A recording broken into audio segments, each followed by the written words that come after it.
Bonjour et bienvenue sur Paris-Nice 2020, 4e étape aujourd'hui, un contre-la-montre de 15 km autour de Saint-Amand-Montrond, la patrie de Julien Alaphilippe.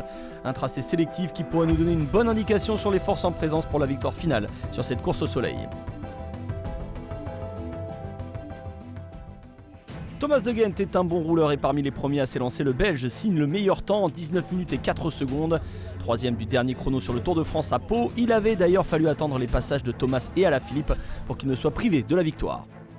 Quelques bons spécialistes du contre-la-montre se cassent les dents d'ailleurs sur le temps de De Gendt. En début d'étape, on notera notamment l'ancien double vainqueur sur Paris-Nice, Richie Porte, en toute petite forme sur cette édition 2020. Avec les départs de Nairo Quintana et Julien Alaphilippe, on passe désormais du côté des favoris pour la victoire d'étape mais aussi pour la victoire finale, même si ces deux coureurs ont connu quelques difficultés sur les journées précédentes et pointent à plus d'1 minute 30 au général. Victor Campanart, le Belge détenteur du record de l'heure et double champion d'Europe de la discipline, vient échouer à quelques secondes de son compatriote. De Gendt semble avoir donc frappé un grand coup sur ce chrono. Mais le champion du Danemark va passer par là. Le coureur de la Deceuninck Quick-Step, spécialiste dans l'exercice du chrono, prend les rênes grâce à Kasper Asgreen pour moins d'1 seconde. Son coéquipier Julien Alaphilippe, arrivé quelques instants plus tard, termine lui à plus de 20 secondes.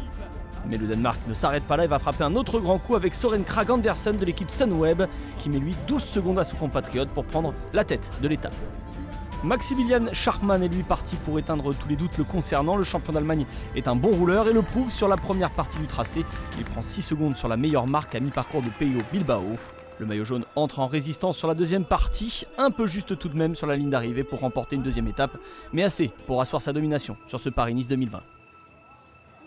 Le Danemark était bel et bien à la fête sur cette 4e étape après le temps de référence de Kasper Asgreen. C'est Søren Kragh Andersen de l'équipe Sunweb qui est allé chercher la victoire d'étape. Le champion du monde par équipe de la discipline en 2017 et vainqueur de Paris Tour en 2018 a prouvé qu'il était un sacré rouleur. Après une 3e place sur le Het Nieuwsblad cette année, voici donc sa première victoire de la saison. Oui, je suis super content, pour être honnête, je l'espérais beaucoup. Et voilà enfin une victoire, notamment sur un contre-la-montre. Jamais je n'aurais pu imaginer, mais je visais cela. J'ai fait de mon mieux, mes jambes ont bien répondu aujourd'hui et je suis soulagé.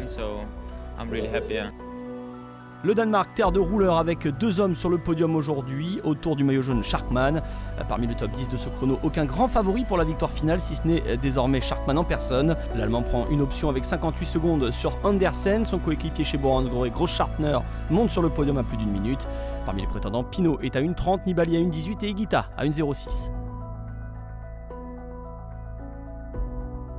Demain, place à la plus longue étape de cette édition avec 227 km au compteur. Le profil sera quelque peu accidenté entre Ghana et la côte Saint-André, mais le final ne réserve pas trop de surprises pour les sprinteurs qui auront une dernière chance de remporter une étape avant l'arrivée à Nice dimanche.